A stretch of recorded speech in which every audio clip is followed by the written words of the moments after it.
Good morning, everybody. I hope you're all doing well. We're looking forward to getting started with day 2 in just a moment here. In the meantime, would love for you all to introduce yourselves in the chat. Let us know who you are, where you are in the world, what organization, business, or university you're with. Yeah, just looking forward to seeing a great turnout today. We had so many different folks from a ton of different parts of the world yesterday, so please introduce yourself in the chat. Again, we'll get started in just a moment.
Again, good morning and welcome everybody. We'll get started in just a moment here. It's great to see some of you again in the chat. Some great collaborators in there. Hi, Chi. Hi, Christine, Kelly, Yumi, Megan, Christina. Thank you all so much for joining.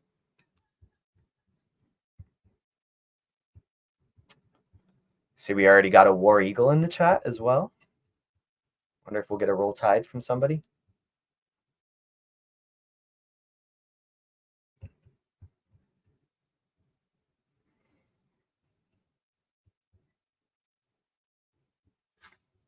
Hi, Cindy, Melanie, and Mike. Welcome.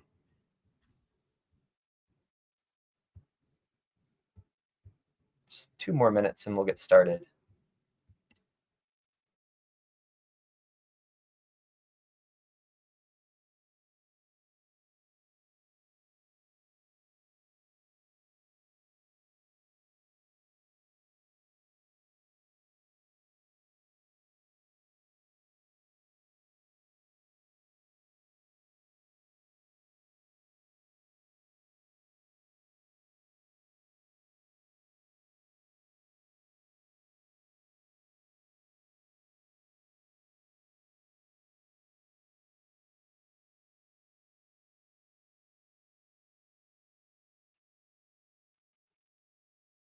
Awesome. I'm so excited. We have so many people that were here on day 1 that are now here for day 2, also some new folks.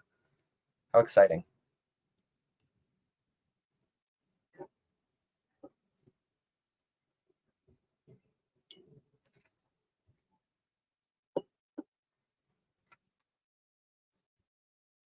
Maybe we'll get some more West Coasters today since we're not starting super early in the morning.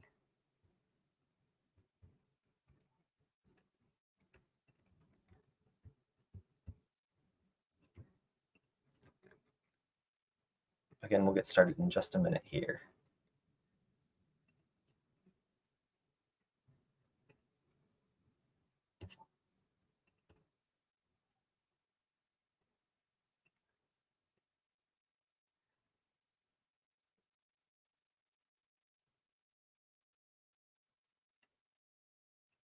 Welcome, welcome. Again, if you're just now joining, make sure you introduce yourself in the chat. Let us know who you are, what organization or business you are with, what part of the world you're in.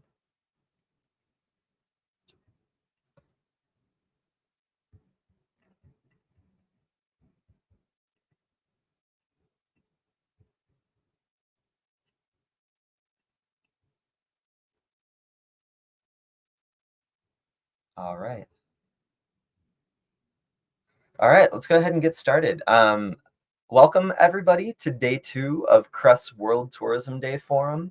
Our title for our event this year is Tourism in the Next Era, Trends, Challenges, and Opportunities on the Horizon. That is our theme for today, looking ahead towards the future. We're so excited to have each and every one of you and really appreciate you giving your time and energy to today's session, not just engaging and learning, but also sticking around later on to network, putting your questions in the chat. Here at CREST, we want to create a space that's collaborative and open to dialogue for all. So thank you for being here, and we really look forward to having each of you participate. So as we embark on this second day of our forum, I'm excited and have a ton of anticipation for the conversations that will ensue. We're not just celebrating our storied past and much of the work that's been done over the last 20 years. No, today, as we're in our 20th anniversary, we're going to look ahead to 20 years from now. We're going to think with a sustainable vision in mind and put our caps on to think of how tourism can be leveraged for responsible, sustainable, regenerative, insert your buzzword, good, and positive impact in the long term. The future calls for collective action. So as we delve into these discussions today, we're not just brainstorming. I feel as though we're laying down a collective blueprint for the next era of tourism. And obviously that era with so many different challenges and so many different threats to destination communities, it's going to demand our vigilance. It's going to demand our creativity. It's going to demand our innovation. And most importantly, it's going to demand our collective action. So those challenges are very severe in many cases, but I truly believe that through spaces like this, through the work that we do with so many of you and that you all are doing in your own communities or on the global stage, we truly can redefine tourism and make it more inclusive, more sustainable, and more rewarding for all involved in the travel and tourism value chain. So on that note, I do want to shout out a big thank you to our incredible sponsor, Holbrook Travel. We're so appreciative of their support. Their mission is to provide a true connection between travelers and nature and the people of destinations. So thank you to Holbrook Travel. Be sure to pay them a visit on their website.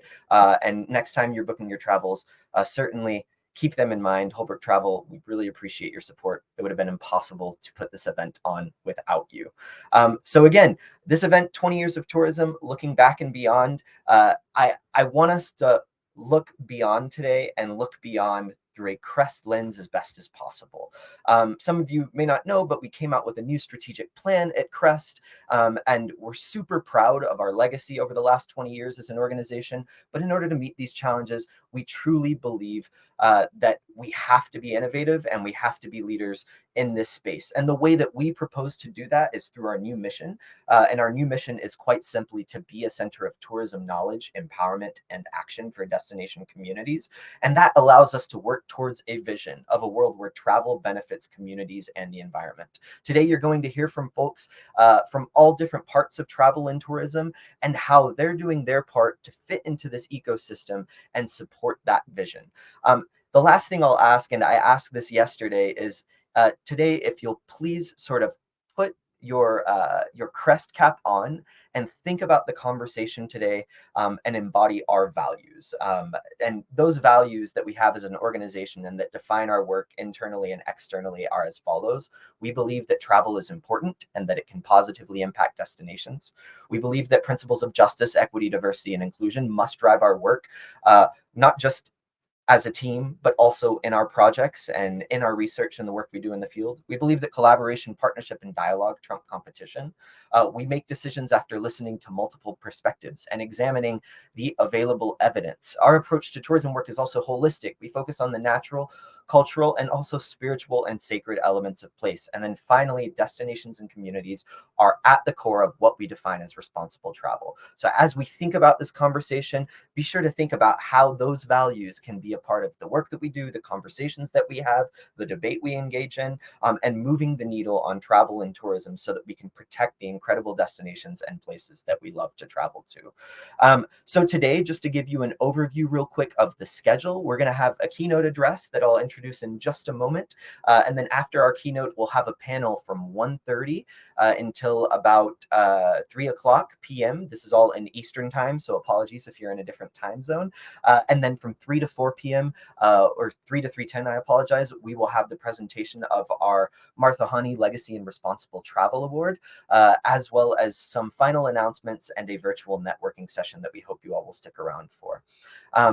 So thank you so much. And on that note, it is my honor and pleasure to introduce our keynote speaker for the day. Our keynote speaker is somebody near and dear to us. She is the vice chair of CREST board, but she is all over travel and tourism and is so much more. She's a visionary.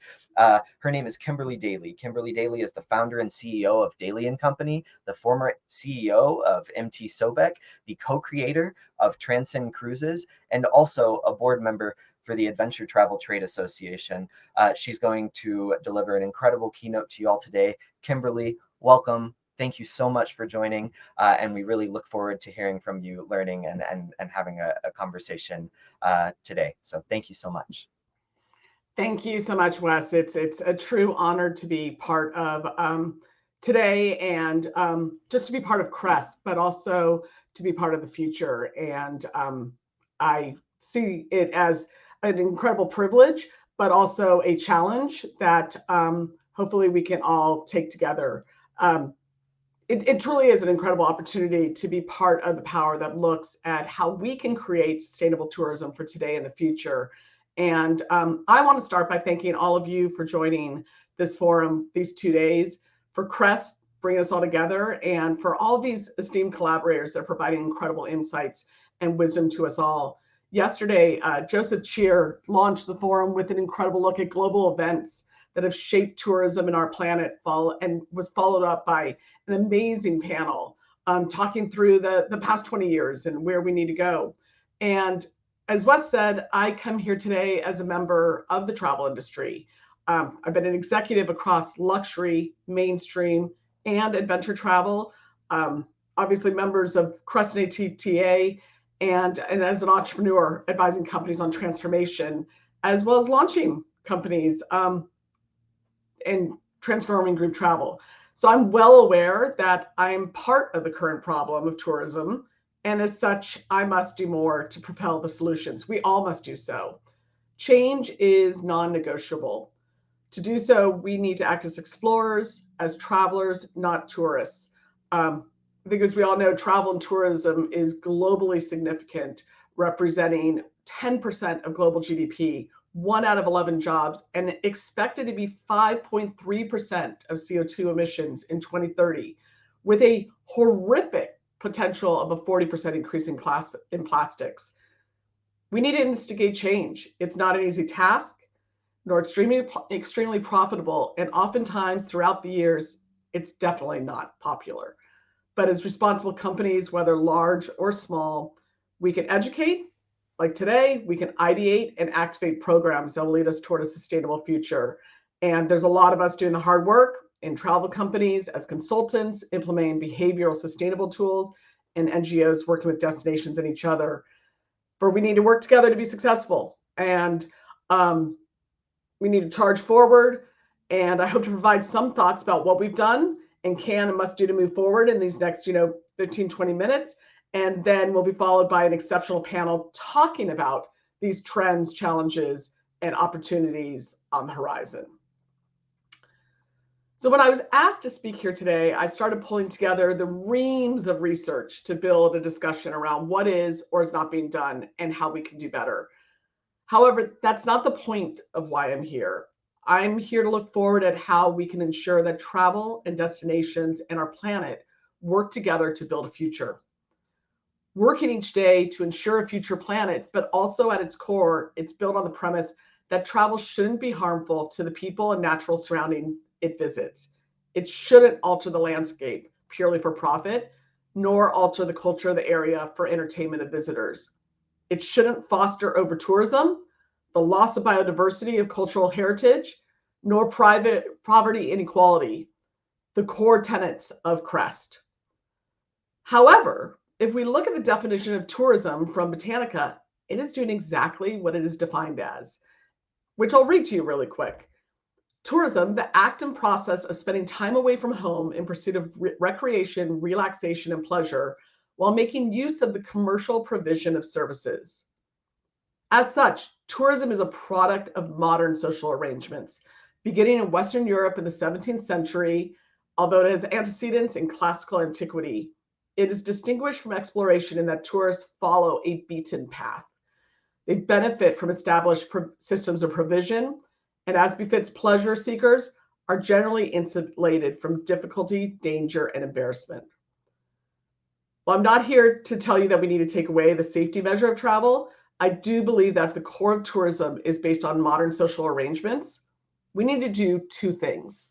One, educate people on the different ways their method of travel impacts the planet and the places they visit. And two, educate the companies building the infrastructure on the many ways to lessen the harmful impact on the natural surroundings and people.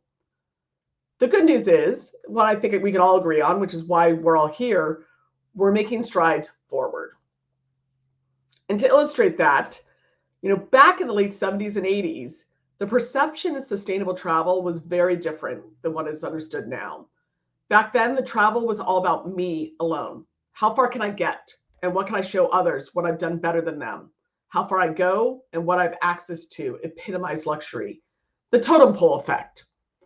While that is still rampant, it's changed to more of a we approach. We can work together to enact social change. We can experience a vacation and escape without laying waste to the land. Even if it's visiting an amusement park, we can do our part by cleaning up and by one small step, lessening the negative impact on the world we live in.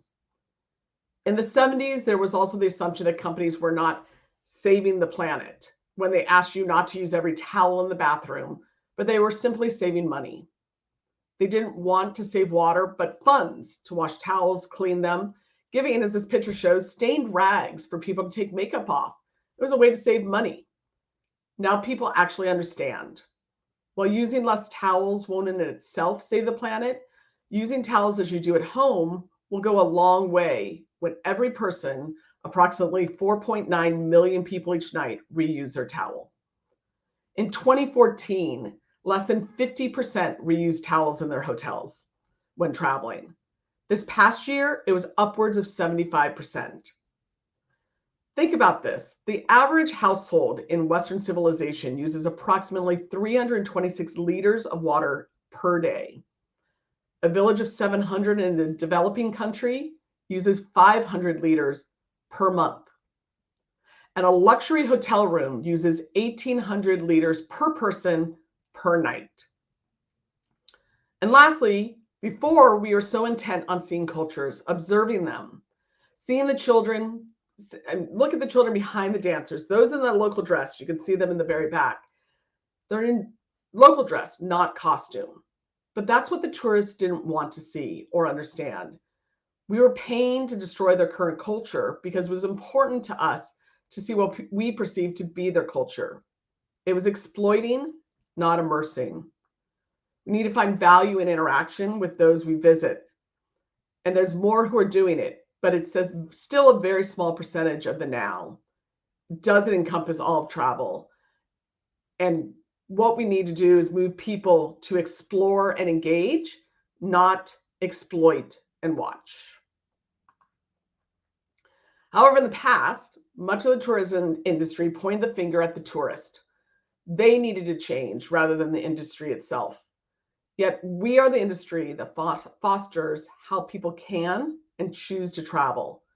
Thus, it is our duty, our moral imperative to guide the people toward a better way to travel.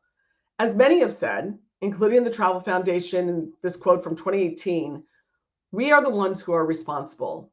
We as an industry have the ability and the obligation to change what we sell, where, how, and to whom we sell it to.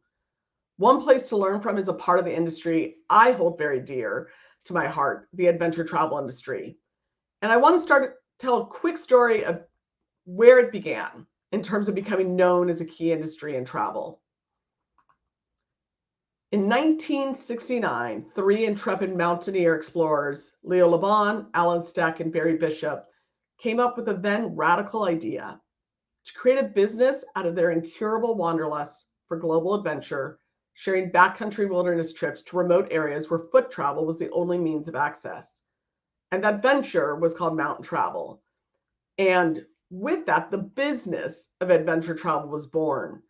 Around the same time, Richard Bangs, another CREST board member, Lou Greenwald, and John Yost were rafting first ascents of rivers across the globe, forming Sobek expeditions. Since then, innumerable adventure travel companies have flourished, earning world renown and reputations as industry leaders, and have focused on lessening the burdens of tourism, and have been remotely successful in their endeavor. While these images here are simplistic representations, the impact is incredibly complex. I bring up adventure travel because the majority of it is done under the premise of leave no trace and do no harm, whereas the opposite can be said about mass market. Not only has the footprint of the landscape been irreparably altered, but the activities engaged in are often exceptionally damaging due to the volume, as seen here. The problem, however, is that adventure travel, or more appropriately exploration, can't offer the volume that tourists demand. And many aren't seeking this type of travel. And that's one of the main cruxes that we face as we look towards the future, the next 1 year, 5 year, 10 years, 20 years, 50 years. While there's many forces at play to attempt to alter behavior so that more people seek out exploration versus exploitation, it's not something that will occur overnight, but it must. The adventure travel industry is working hard with larger companies, thought leaders, consumers, academics, organizations like CREST to instill the change and demand more accountability and less irreparable harm. And while I could talk more about this, I believe it would be more helpful to talk about our experience as the pioneers and part of the business that's growing most rapidly, the adventure travel industry, to talk about that. According to ATTA, we grew by more than 44% from 2009 to 2013. And since then, the compound annual growth rate has been 21%. COVID decimated it, like all sectors of the travel industry, but our memory is short, and growth is a foremost factor yet again. Thankfully, adventure travel is leading the projections with growth upward of 29% CAGR anticipated through 2032, only eclipsed by air travel, but it's still a small sector. While mass tourism travels to those most inhabited and thus overcrowded, adventure travel does seek out light in the darkness, going to places less traveled. But what's important to make sure is that they're going to places where those who are there seek them out. I do want to make sure that we all believe that places that there are need to be seen in order to be understood or even helped. Because while the world is vast, the majority of those that are destroying it only inhabit those areas they're destroying, and they can't really see anything else. Through authentic travel, we can ensure that while the world is getting smaller from a knowledge standpoint, it is not becoming one that the points of light relate to the light of our future. Because I believe it's truly the opposite. The world is being overrun with an estimated 1.4 billion travelers prior to the pandemic, compared to 144 million only 50 years ago. In 2022, we recovered back to more than 2/3 of that number, and we're climbing this year, likely to eclipse it according to the UNWTO. There's a need for us to gravitate toward travel that is less invasive on communities and planet, and that points toward adopting the credence of adventure travel and putting some of their principles and ideology into other travel, adopting biofuels, visiting less touristed areas, engaging with communities to hear their perspective, and educating each other on how to travel better. But I've been talking about adventure travel, so let me define it in terms of what we at ATTA say. Because at its core, it's defined as a trip that encompasses natural, cultural, and physical elements. In fact, a study by ATTA with Outside Magazine and East Carolina University found that adventure travelers' motivations included the opportunity to experience novel and unique, to take on some form of challenge, to have a positive impact, and in many cases, ultimately to undergo a transformation of some sort. This difference in travel styles is an important thing to focus on and speaks to how we can project the future. However, I hear over and over that we as an industry should be creating sustainable tourism experiences. Creating is my issue. That's one of the problems that is not sustainable, is when, as tourists, we transform cultures and regions for our own entertainment. I'd like to encourage us to use the word engaging in. That's where the memories actually take place, where people engage in the culture and region, experience it, how it really is, not just how they'd like it to be. While mass tourism is currently the norm, the way to encourage these authentic experiences is by turning away from the westernized, whitewashed version of what the world should be, with fast food, constant around-the-clock digital entertainment, and on-demand experiences, and instead to embrace what we are, human beings that have so much to learn from each other to build upon to make this world a better place. And that can be done through the norm of travel. I know it. I'm working on it. I know many of you here are as well. So let's see how we can continue to work on together and look at some of the positive aspects. This is a external survey that at MT Sobek we initiated prior to the pandemic to understand if our travelers actually differed from other adventure travelers as well as just travelers overall. And while it was minimal between our travelers and other adventurers, it was substantial for those who considered themselves not an adventurer. And while many things have changed, remember I just said our memories are short. But I want to point out the positives. 21% said that sustainability, ecotourism was of interest of the travelers versus 36% of the adventure travelers. But the positive thing to note is the varied interests of all travelers experiencing wildlife and other cultures, and our opportunity as companies to insert immersive experiences, less entertainment-driven shows, educational personal interactions into our trips to show them the way. In the past, studies might show that the average person doesn't want to pay for an eco vacation, but if it's part of their trip, they will definitely benefit without even realizing it, and hopefully take it home to use in their everyday life and tell others about the experience as well. For as we all know, we only have one Earth. It's our duty as individuals and definitely as companies that are sharing the Earth with others to do what we can to shape its future. Our duty as representing the travel industry is to choose to sell what destinations need, not simply what travelers desire. Jean-Claude spoke that in the keynote at the Adventure Travel World Summit last year, and it's profound. Again, we need to choose to sell what destinations need, not simply what the travelers desire. So what are our challenges? And here the goal is to look at lessons of what we can do to move forward. Microtourism, lessen the footprint, but also ensure risk and operations management. Invest in these destinations so they're better than they are now. It's self-interest as well as altruistic to assure future benefits. It can be done in a myriad of ways, whether it's shoulder season travel, simple, to identify whether destinations seek breaks from travelers. It's a well-known benefit for crops and other living things. Why not instigate it for travel? Drive new decisions. Source locally, not just for the food we serve, but the people that serve it. Negate the inherent friction that sustainable is a versus profit. They can and do exist together. In fact, let's give back more, stand up, be proud. 1% for the Planet is an incredible organization that very few travel companies are part of and incorporating. Globalization is an inherent challenge. Increased greenhouse gas emissions, ocean acidification, deforestation, climate change, and the introduction of invasive species all work to reduce biodiversity around the globe. But there is hope, there is strategy, and there's thus opportunities.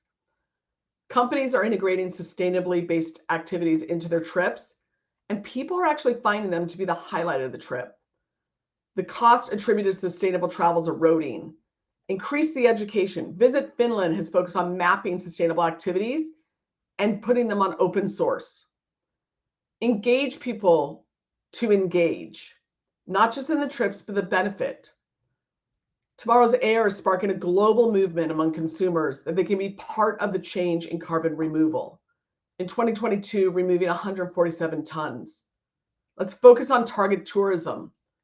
There's entities that are out there that are securing long-term investments in conservation initiatives to fund tangible goals, such as enduring Earth. And let's create the future of mass tourism. You have entities like Neste that is focused on renewable solutions, including SAF, sustainable airline fuel. Through all of these, we can be part of the solution. Today, a large majority of global travelers, 80%, say they want to travel more sustainably.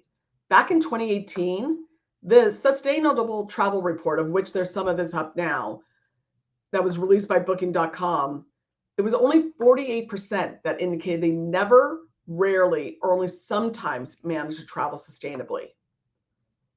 But when it comes to what inspires people to travel more sustainably, it seems that travel itself is the biggest motivator. Let's focus on education, the actual cost they pay versus the cost of not changing. That it does not take longer and it doesn't reduce their bucket list endeavors. And let's find out how they can do this in their backyard. Different stewardship plans and process that NGOs like CREST and others are helping to shape and form. Our goal is simple, and to quote from CREST Vision, it's a world where travel benefits communities and the environment. So a quick kind of overview as I'm closing up is I thought I'd jump to over-tourism because it's not just about climate. And this was a Washington Post article that wrote an article about how to avoid being part of over-tourism. It was a good step forward, but it really didn't solve for the problem. Maybe because they were trying to school readers on how to thwart the system. But I picked out a couple that really, I think, stand out. It's crucial that we rethink our bucket list. Machu Picchu is a prime example, but I showed you the Great Wall during the peak season, and we've seen the pictures of Everest. The overcrowding is everywhere. And it's not solved by just advising the people to go at different times a year. We need other options. Second, think small. Cruise ships, other than being responsible for emitting 3 to 4 times more carbon dioxide per passenger mile than a commercial jet, also bring thousands of people into cities and cruise ports that have to build infrastructure to manage them. They create jobs for the surges alone. I have a story when I was in Haines, Alaska, where it zapped all of their Wi-Fi and communication. Third, seek out local guides. Many companies tout how we bring guides into a destination. However, utilizing local guides educates the locals to show their version of the region. Let's put tourism dollars squarely in the hands of the people we're visiting and let them not only become part of the conversation, but lead it. Fourth, investigate lodging options. It goes back to mass tourism with these incredible growth of hotel chains that are cookie cutters, and they erase the different environments they're in. Often, many times, once checked in, don't even leave and couldn't point to anything reflective of the surroundings. So let's look at, again, building, taking people to local establishments where the tourism dollars go into the community. Fast forward to COVID today, we have radically increased the belief in sustainable and responsible travel. 74% believe now that we need to act now, not tomorrow, to save the planet for future generations. There are some challenges. Economic uncertainty is informing, meaningful sustainable travel decisions a year. There's a dilemma. What do you do in terms of cutting costs versus sustainable travel decisions? People don't understand as much how to find these options. So it's incumbent on the industry, destinations, and us here to educate them. In order for the future of travel to be what we aspire toward, we need to make those discernible changes now in the types of travel we offer, regardless of its moniker: cruise, resorts, theme parks. family travel, flight-based travel, international, or even space. We need to make people care about where they're going. That will drive greater changes on how they get there and where they choose to stay. My call to action is to focus on the experiences and the destination to drive the greatest change. If we demand homestays, less massive hotels will be built. If we interact with the environment, we'll see the ways in which we are destroying it. And if we have authentic interactions with the people, we'll understand just how much we need each other and how alike we are, and how what will benefit them will in turn benefit us. And through these experiences, we may be able to inspire change that isn't just for the trip, but moves into their daily life. And that will instill lifelong and systemic behavioral changes. I ask each of you to continue to work and strive towards this future. Include the companies that are taking people traveling, building the infrastructure, and the locals that create the memories to build the future of sustainable experiences in travel. Again, develop product for what a destination needs, not just what's asked for. Know that we can utilize learnings from all sectors of travel, like adventure, to drive change, and embrace what technology can do to change us and our behaviors, even if it is just one step at a time. Make sustainability a non-negotiable principle of doing business in travel and leisure. For our goal is to do just this. It's to live. And we need each other to do that better. Thank you so very much for everything you're doing. Thank you to Wes and CREST for the opportunity, and enjoy the rest of the day talking together and working with this panel and everyone else towards the future of travel. Amazing. Thank you so much, Kimberly. I don't have words, honestly. I thought that was a very holistic, detailed, and inspiring presentation. And I hope you all can take just a little bit from that and apply it to your work or apply it to your life as a traveler. I really appreciate closing out on that idea that travel is an important part of our lives. I always like to tell people we're the Center for Responsible Travel, not the Center for Responsible Not Travel. And it's important as we do our work to keep that in mind. So I appreciate that so much, Kimberly. Thank you again for your time. On that note, I am really excited to jump into our panel. Before we do, just a reminder, folks, that you can put any questions that you have into the chat, and we'll have a Q&A at the end of our panel. And if you haven't already, please introduce yourself. Let us know who you are, what institution you represent, where you are in the world. And on that note, we'll begin our panel, Tourism in the Next Era, Trends, Challenges, and Opportunities on the Horizon. And I'm pleased to introduce our incredible moderator, Dr. Jonathan Day. He's Associate Professor of Hospitality and Tourism at Purdue University. Dr. Day, thank you so much for being here today. We really appreciate it, and looking forward to this engaging discussion. Great. Thank you so much for allowing me to join this incredible panel. I am so excited about the discussion that we're going to have here. We have 4 amazing speakers today.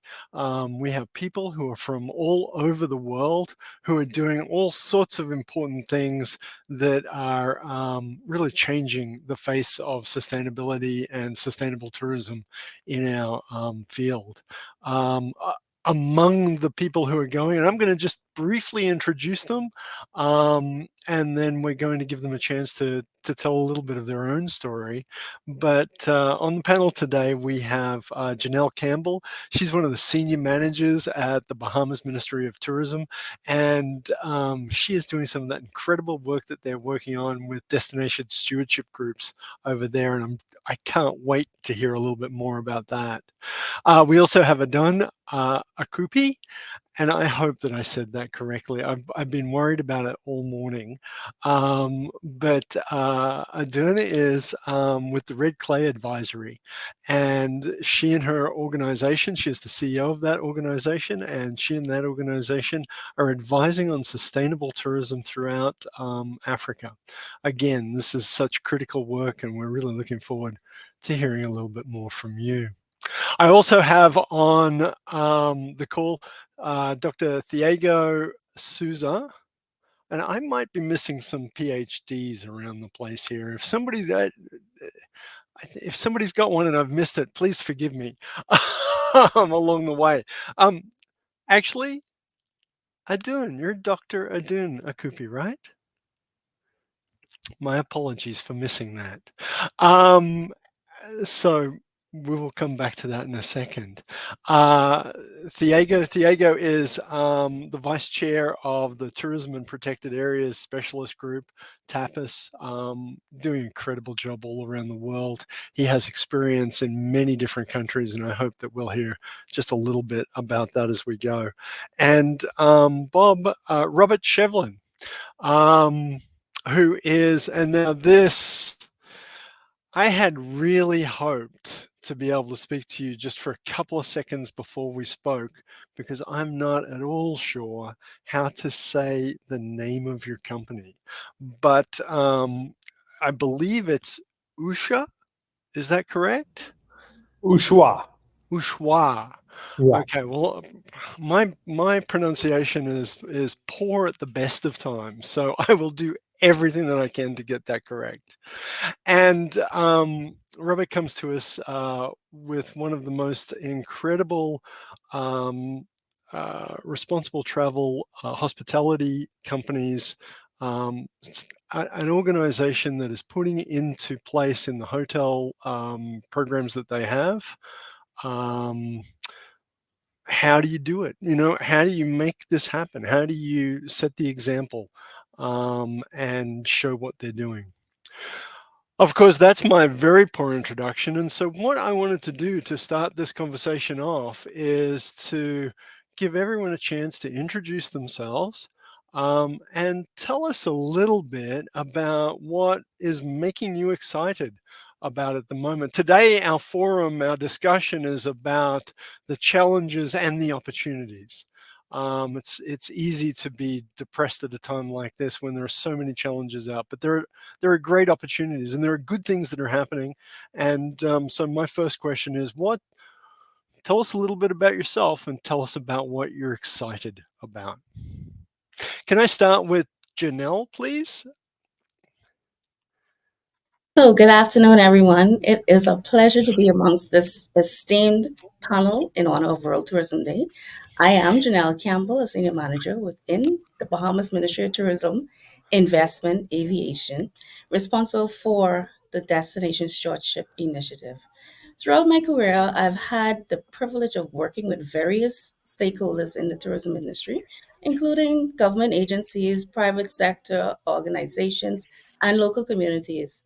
And together we have strived to create meaningful and sustainable tourism experiences that not only benefit travelers, but also contribute to the socioeconomic benefits and environmental well-being of these destinations. So currently, I serve as the project lead for the Destination Stewardship Councils.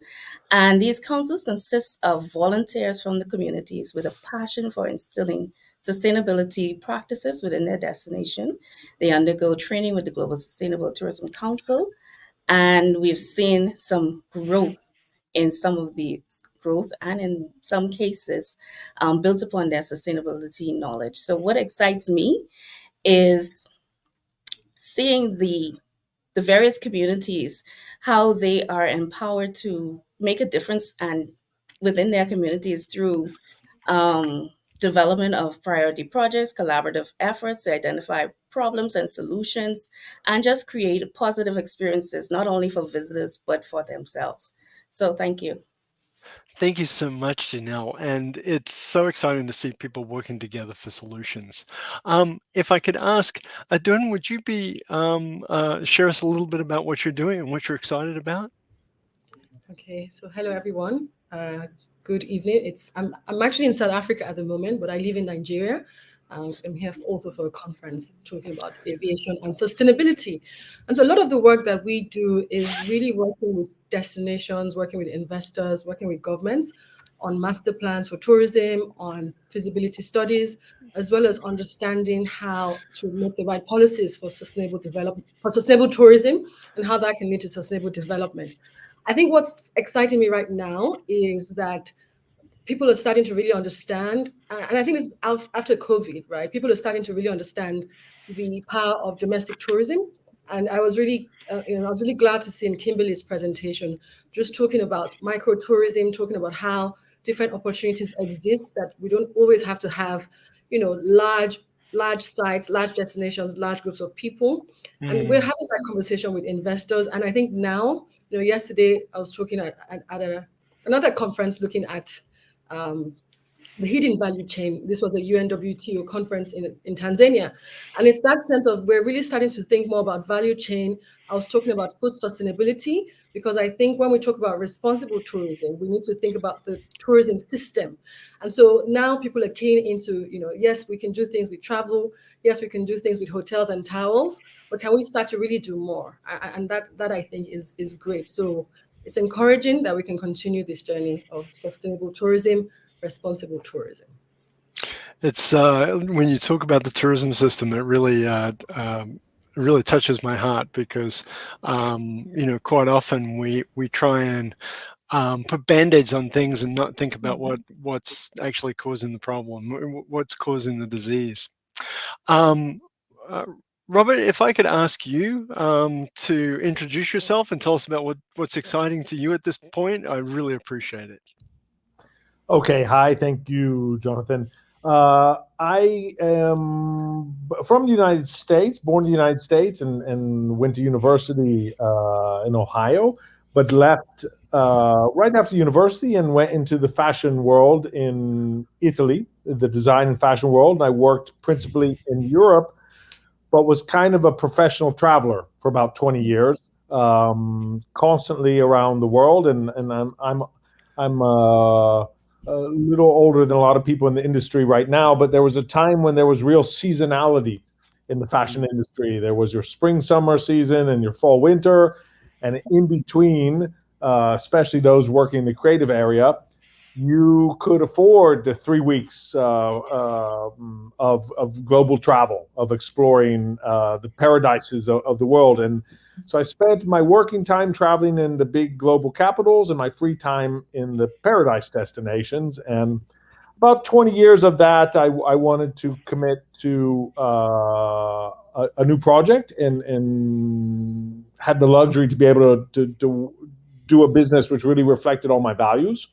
And I found a place in Brazil that I really liked a lot. And I like restoration architecture and working with historical settings. So a little colonial village, and my partner and I started a casa hotel concept of putting a luxury hotel in a neighborhood setting, restoring old casas. And we've been doing that about 15 years and combining luxury, hospitality, and creativity with some real conservation work and activism. I'm on the board of Conservation International in Brazil. I'm on the board of CREST as well, and have a number of non-profits. Over the last 15 years, if I would say the thing I am optimistic about, or the thing which has facilitated maybe my mission a little more, is 15 years ago when I would speak popularly here in Brazil about capacity limits and conservation, was a very difficult conversation. Very easily accused of elitism and preserving the great places of the world only for the elite traveler. And then this sounds like something banal, but it's not, in my opinion. Over the last years, the concept of over-tourism has become more widely accepted among a wider public. And the concept of capacity limits, which I really believe are necessary in various forms, travel being one of the strange industries that really, the scalability is very different than other industries. Success can be the biggest threat in tourism. And the idea, the popular acceptance of the idea that you may need to control the number of travelers in certain destinations and how they spend their time, it's a much easier conversation right now, which helps my work quite a lot compared to years ago. It's so true, isn't it? I think people people, one, there's been this growth in over-tourism that people were aware of, and two, with the pandemic, people realized just how much that those numbers had grown, what it was like to not have those visitors, and then sort of coming to a readjustment into what should be appropriate there. And let's come back to that conversation in a little bit. I want to, if I can, ask Diego to introduce yourself, and I'm sure that in the work that you're doing, capacity issues and how do we deal with the people who want to love the destinations that we go to must be important. But please tell us a little bit about yourself and tell us a little bit about what's exciting you at the moment. First of all, thank you, Jonathan, for this table. It's really amazing to be here. Thank you for Alex for the invitation, and Wesley. I've been a park ranger in Brazil for 18 years, and in the past 3 years, I'm working as a consultant. And also as a vice chair of the Tourism Protected Area Specialist Group from IUCN. And what I think it's really interesting because my main work is in in developing countries, and we still need more visitors in many places. We see a lot of places with over tourism, but even though in different developing countries, we can afford much more tourists, and we need them. And I see that the travel is becoming easier and probably will increase much more in the next years. What I've seen, I have the lucky to in this past years, work in Cape Verde in Africa, and then work in Uzbekistan in the Central Asia, and now I'm working in Albania, that is the Balkans, and also in Brazil. And what I see is everywhere where I'm going and the works that I'm doing, everybody's talking about responsible tourism, even in those destinations that are still beginning. They are opening for for tourism. They want to open, but they want to implement a lot of implement the responsible actions to make the tourism more sustainable. Even in Central Asia, that was really closed for many years for visitors, they are opening now, and the government is really interested in putting things like certification process, understand the number of tourism, diversification of activities to not make a mass tourism in everywhere, in other places as well. So there are many, the challenges are really big, but I'm optimistic that the world's so big and there are so many destinations that we can implement the lessons that we learn in the developing countries and implement better actions in those countries that are opening now for tourism. Yes, I think that you hit the nail right on the head there, that, we've been doing tourism now for 50, 60 years, basically, in the post-war thing.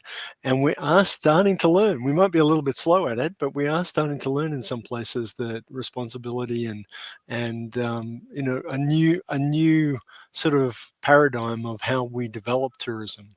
And I think you mentioned the term responsible tourism, and Adana, I know that that's something that's important to you. Do you want to share a little bit? I know that you wanted to talk a little bit about responsible tourism. Yes, thank you, Jonathan. And like I said, it's such a pleasure and a privilege to be here and to see the exciting work that we're all doing. And so a lot of what I do is, it's anchored on the fact that I believe that leaders have responsibility for change. And I talk about that because, like I said, a lot of what I do is with governments, it's with people that are making policies and making decisions on investment. And so it's actually about responsible leadership, really, if we think about it. And also, how do we see responsibility take responsibility for what we're doing, but also responsibility for our inactivity. So it's not only saying, oh, I'm not doing anything bad, but what about the good that you can do? And what about the good that you ought to do? And, listening to what Diego is saying, and also Robert, in terms of, and Janelle, everyone, but I think particularly Diego, in terms of helping people to understand that within the developing economies, right, tourism can really be a lifeline. or that it's important that we don't make the mistakes of over tourism, we don't make the mistakes of certain destinations, and that we can learn. And that sometimes can be very difficult. Sometimes you hear people saying, oh, but this destination has done so well, we want to copy them. And it's really about being authentic, right? And I think responsibility also goes to the tourist in terms of how are we responsibly showcasing these destinations to them. But then and the conversation that I'm having more and more now is that within tourism industry, we're known for being a place that people aren't getting well paid, people aren't treated fairly, people have poor work contracts. So it's that sense of how do we also take the conversation on responsibility to look inwards and see how we can craft organizations that are really, really doing their best. Yes, there are challenges, but I think it really comes back to a mindset. And the agenda that we're pushing and our focus for 2023 and 2024 is accessible tourism. How do we make tourism more accessible for people with disabilities, right? Knowing that if we started to think about that, especially people with physical disabilities right now, of course, there are other forms of accessible tourism, but for us, it's saying start somewhere, because sometimes, and I think Robert pointed to it, when you start a bit too ambitiously, people think, okay, what are you trying to do here? So it's that sense of showcasing that, you know what, if you made it more accessible for people with physical disabilities, you're also going to attract the elderly, right, who have time and more disposable income. You're also going to attract those that have families with younger children and babies, right? So you can actually start to see the expansive nature of one strategy, of one decision in attracting a wider number of tourists. So I think that I'll stop here for now, but responsible tourism, responsible travel is a conversation we're really trying to distill to different stakeholder groups. So I've been fascinated by the all around the world people are looking at accessibility, and I'm sure that it has a lot to do with the fact that there are 80 million here in the United States alone, 80 million baby boomers who are hitting 70 and 80 and need accessibility as much as it has to do with people who have who need those accessible things as well. So Adana has talked about one of the things that is working well at the moment. And I want to open the floor to basically two questions. And I hope you answer the second one. The first one is, what is working well for you at the moment? And I think we've talked a little bit about accessibility as something that's working well. But I'm also, one of the things that no one ever talks about on seminars like this is, what didn't work? What was an utter failure, and we learned from it, because there's gold in that as well. And so if I could just put it out to you, what's working, or even better still, what didn't work and what did you learn from it?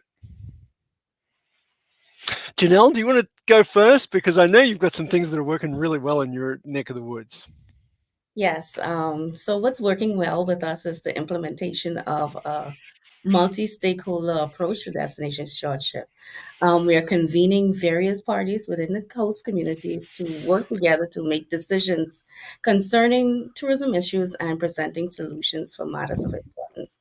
So for us, the Ministry of Tourism, we act as the convening agent, developing a council concept with our partner, Global Sustainable Tourism Council, and that required where many stakeholders would come to the table to sort of fill the gaps that may exist within these destinations as it relates to tourism. We've formed 5 councils as a result, and we're in probably by the end of this year, we will have another 4 councils. So each one of them, they have an executive board who would oversee the council formation activities, plan strategic activities as well. They continue to demonstrate their dedication to the destination management and propelling the goals of sustainability within their communities. So what they do, they plan their priority projects based on the GSTC criteria. And, throughout this process, we've had many inspiring moments, especially when we sit in their council meetings, we hear the passion and the enthusiasm that is coming out from the various destinations about the solutions, about the future of their destinations, be it for the environment, socioeconomic benefits, through the development of cultural tours, by documenting special places within their destinations that can be promoted, um, Specifically, we have councils that are involved in heritage preservation, installation of solar lights to improve safety and security, creation of an oral history digital platform where we are preserving cultural and heritage and historical memories through a partnership with an academic organization to ensure best practices are being kept, as well as sustainability in education. Now, what is significant is our partnership, a partnership that was formed between Ocean Aid 360, an international NGO, and our council in Harbor Island. The Harbor Island Council, through this partnership, successfully onboarded about 100 volunteers from the local community to participate in the cleanup of shoreline waste, thereby removing about 16,000 pounds of debris, which was barged to a waste to energy facility in Florida. This is demonstrating the impact of the creation of these stewardship councils within these destinations. So, by developing these, it's working very well. We're getting multiple sectors within the community to sit to the table and discuss matters of importance. It is a model that has proven very beneficial as we pivoted from the COVID-19 crisis. And we are forecasting a continued strength of these councils well into the future. I love it, Janelle, but I'm going to come back and ask you what's not working later.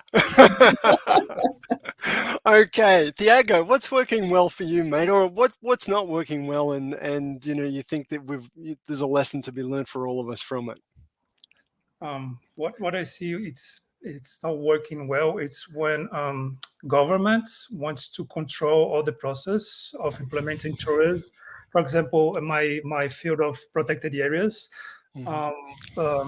agencies that are control too much and have too much bureaucracy most often interrupt the process of implementation of sustainable tourism in the areas. This is one thing that I see is not working very well. Another thing, it's really some really large international projects with a lot of funds that in many times the money just go to consultants to do studies, and the money doesn't go really on the ground and help the local communities. So I think we need more professionals that understand understand research and the academy, but also understands how to manage a budget and implement sustainable tourism on the ground to help distant local communities to really thrive and implement their activities, because it's really difficult.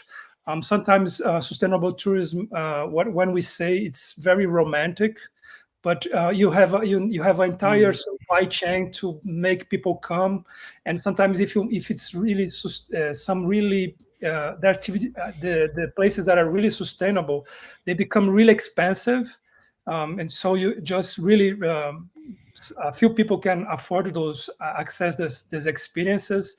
So it's really hard to have a balance between places that you can afford people to have access, but at the same time it doesn't destroy the environment, and at the same time the community can really be prosperous and enjoy the visitors. So yeah, and on top of that, all of that the money goes back to the people as much as it does to these external, often foreign organizations that are providing some of this background to it. Look, what I want to do is I would love to come and, Robert, if you've got if you want to share something about what you think is working, what didn't work, or a comment on anything else that anyone else has said, I'd really be interested to hear your opinion. And then I want to come to Adun as well, because I think Thiago raises some interesting points, and it sounds like that's sort of your wheelhouse. So, Robert, about yourself, your thoughts on what's working and what's not. I've got a kind of an interesting position that I'm in that we are a travel pillar now in Brazil. I've got a brand which is fairly well known in Brazil. Small business, but the image is fairly well known and fairly influential. But I'm also working a lot on I'm spending half my time on conservation and sustainable tourism, regenerative tourism issues outside the business. What has worked for us and has been an interesting trajectory in Brazil, at least, is to make the conservation values aspirational. And it was an objective from the very beginning when I started this business, started planning and working on it in 2006 and opened in 2008. Wanted to make it very cool, for lack of a better word, and not preachy, but very cool, very sophisticated in an aesthetic and design sense, conservation values, education of staff and education in the community, without appealing in a kind of moral sense, but appealing in a aesthetic and a trendy sense to the Brazilian market with these values. And that has been pretty successful, I think. I just could give an example. We were appearing many years ago, but just a year or two after opening, we were appearing in design magazines around the world and in Vogue, even in Japan, and then in Vogue in the USA. We had my partner is a very good designer and had some very innovative, rustic, sophisticated design ideas. But in Brazil, we were not really appearing in the similar media, the design and fashion magazines. But year by year, bit by bit, we began to appear in those titles in Brazil. And then I began to notice other people following us into our organic design, recycling, repurposing, simple sophistication. And now that trend is very, very strong in Brazil. Don't want to say we're just the protagonist of it, but we definitely had a leadership role in that. And I find this very effective. Right now, we are just in the second day of Organic Festival Trancoso, which is something we started several years ago. And in my destination, all of the great hotels, all of the best restaurants, all participate every year in this event, which basically celebrates organic farming and all kinds of sustainable design. And this is a cool destination, and the cool businesses are using their time and energy on this, and it has an impact on the market. So I think making conservation less preachy and more aspirational was definitely a success. And a secondary point I would add is just private partnership with nonprofit sector and recruiting enough tourism private sector players that they can join themselves and have kind of the protection of working in a group and be able to do substantive conservation actions about destination management. Because single businesses and you simply cannot challenge public power in a way without so much blowback. It just isn't worth. But by recruiting enough of the industry and working with nonprofits, and we've had a number of very successful civil actions to oblige the public power to do destination management in a sustainable way. That in Brazil, maybe you can have some success story like you have in Italy or France, where there are high-end tourism destinations working for hundreds of years protecting a good market, or Capri, where you're working 2,000 years with high-end tourism. And that takes a union of private sector people working together with nonprofits to pull that off, in my opinion. Yeah, I got to tell you, I think that we spend far too much time on the shoulds. You should do this, you should do that, as opposed to the benefits that come out of it, and the aesthetic or the experience of the whole thing. That's what we are looking for, not that if we can design it in a way that it achieves the sustainability goals as well, and yet generates benefits for the consumer. What a wonderful marriage of the two things. I also hear you talking about leadership, and Adon, you talked about leadership before, and Janelle has been, working on this shared leadership model where there's not just one person at the top or one organization at the top, be it, as you say, Thiago, the government or some individual, but so much of this work is about collaboration, whether it's with nonprofits or conservation groups or whatever. And I just wonder if you've got anything that you could share with us about how you create those sorts of partnerships and collaborative situations. Thank you. So when I work and I also lecture in sustainability, and I usually tell organizations that the most important goal is partnership for the goals, because one company, one destination, one state can't do it all by themselves.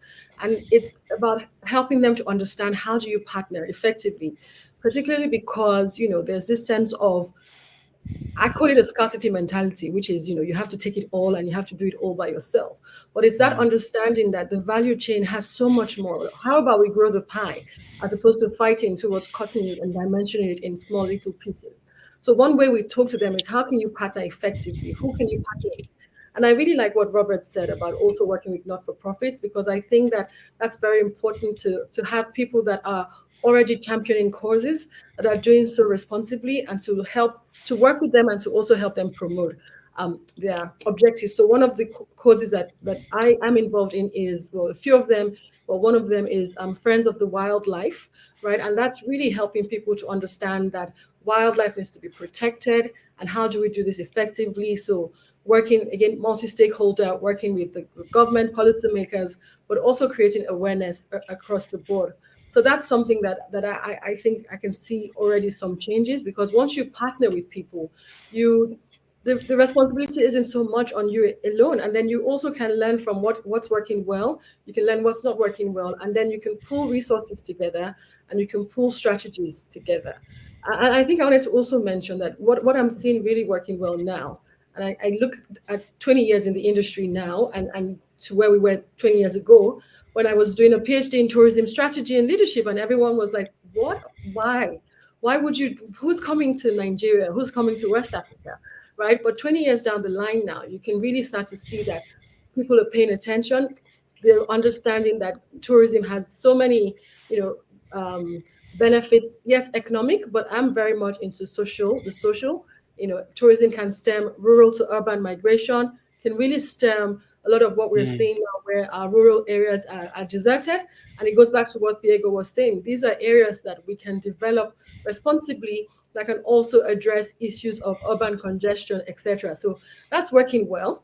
And stakeholder engagement, really helping people to understand, especially the communities, to understand that they can have alternative, sustainable livelihoods.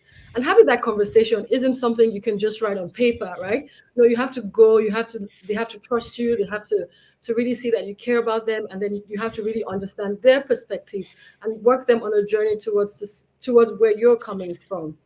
And then I think, what was the other, what's not working? What hasn't worked well? Okay, so what hasn't worked well, I would say, is that, and it goes back to what Robert said, which is we believed that people have this moral responsibility, but the moral burden can sometimes also be, it can really distance people from hearing the message of responsibility and also of sustainability.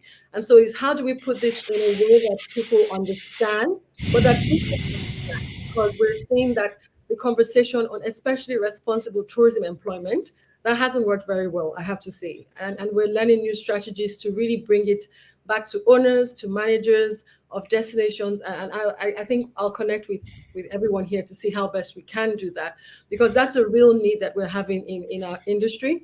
One area we're talking to them is that, if you invest more in professionalizing the people that work with you, you get better service quality, you get better experiences, etc. But they just don't want to invest, right, in human capital.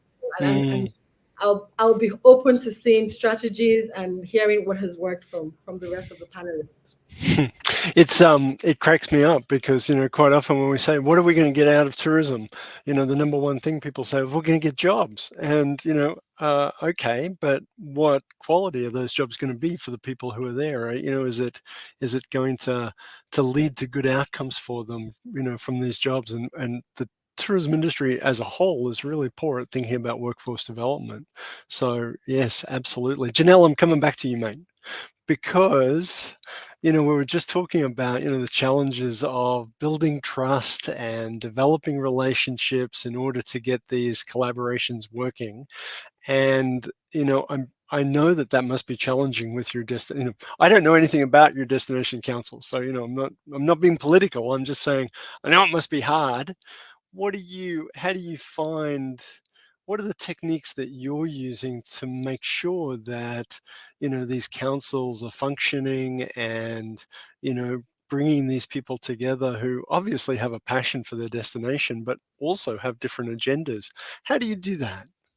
Now, when you think about a council initiative, these are multiple persons in the community doing their own work. So when you bring them together, time is not on our side most of the times. So that is a very big challenge for us. But how we do it, we meet virtually right now. So based on what is the best suitable time frame that they can meet, they can come together and actually think about ideas and opportunities that they can collaborate together with, as well as when we're using digital means. WhatsApp, you can get a response very quickly. So think like all of the executives, they're in their own WhatsApp groups, as well as the council members are in their WhatsApp groups. So executive members, they would discuss it in their groups, and then they would bring it over to their council groups to get a quick, immediate response. They meet once a month, so that time commitment is kind of shortened. And we try to keep their meetings within, we'd say, an hour and a half and maybe two. But we only meet once a month. But through the WhatsApp chat, they are more engaged, and you can get quicker response. So that has allowed us to overcome that challenge. And then I want to go back to lessons learned. Okay. Lessons learned. Now, when we look at different organizations, we are doing our own thing. We have our head down, focus on what we're supposed to be doing. We work in silos. So bringing together everyone in around the table, we are able to be better stewards of resources, financial, human resources. It's a big thing because the destinations that we work in is not the capital where you'd have a large amount of funds, a large amount of human capacity and all. Capacity is also a challenge that we have. So what we do when we bring them together, they talk about what they're working on, and how we can come together as a collective to make the situation better. Many hands make light work, so that is a good motto that we live by. And yeah, so I think that's so, I think if there's a lesson to be learned, one of the roles of a leader is bringing people together. And, sometimes you can step out of the way of what they should do just by bringing them together and let them come together and facilitate the conversation rather than lead it. And I think so that's really, really important sorry, Janelle, we please. as the Ministry of Tourism, we serve as a secretariat, so we are the glue to everything. So that also assists with making the work of the councils less burdensome, I'd say. So true. We're also strapped for time, and if somebody can help us do what we want to do, because we want to do it, but it's just what a pain in the to try and get people together. Thiago, I want to come to you, and we're sort of getting to the point where we've been having this conversation for some time now, and I want to make sure that we get our forward-facing conversation going, right? And with that in mind, from your perspective, what do you think are the biggest challenges that we're facing, or again, I love the flip of these questions, right? What are the biggest challenges, or what do you think the biggest opportunities are as we come into the next into the next 10 years? You know, we're all sort of moving towards 2030, when the SDGs are going to be completely done. You know, we can all just say, okay, mission accomplished. As we move towards 2030, what do you think are the big opportunities and challenges? Well, this is a very broad and challenging question. What I think is the opportunity to organize this, use the lessons learned to implement the new destinations, not new, but the destinations that are becoming more visited with in a more sustainable way. So this is a very it's a good opportunity also to implement diversification. We have now many different segments and people who are really looking for specific experiences. And this is something that I think that we can work more towards to offer those opportunities. I just came back from a ultra trail marathon in Brazil, in Paraty, where people ran 100 kilometers up the mountain. Did you do that, mate? I did a little bit smaller than that, but I'm supporting the company to be sustainable, working in a national park. So it's really interesting how those segments of people. There were 29 countries traveling to Brazil just to run up a mountain. So this is really interesting. This is a nice challenge to offer those niche experiences that is really specific, and we have even more and more. We have this different groups looking for those specific experiences, bird watching and wildlife, other opportunities like that. I see also growing a lot long distance trails all over the world. They are very many of them in developing countries, Europe, in North America, but I see many other countries now looking for offering those experiences, and they're becoming really interesting. A lot of people are also looking for them. And so the challenge is to offer the access to those regions with minimal ecological impact, I think. How we make those people access those areas with minimal impact and maximum positive impact for the local community. Outstanding. Yeah, I think people are starting to realize that some of these micro opportunities are right-sized for them. You know, not everyone has to be Las Vegas or Dubai, right? And you know, a couple of hundred people coming through and keeping the local stores going and doing the ultra marathons. And I was listening to a program just recently about some cycling trails that are coming about, and small communities benefiting from them. These are the sorts of things that may be appropriate for some destinations, and we've got to have, I think, you know, a bigger toolbox to say, you know, it's not all one size fits all. We can do all sorts of different things to in the tourism side of things.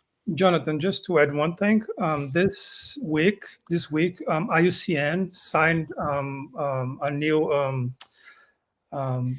intentions document that with sports agencies like the Olympics, many different sports agencies now are coming together, understanding that sports can support nation conservation. So I think this is really interesting, that this understanding that sports in nature can be really positive for everyone. This is another trend that I see more in the future. Outstanding. Interesting stuff.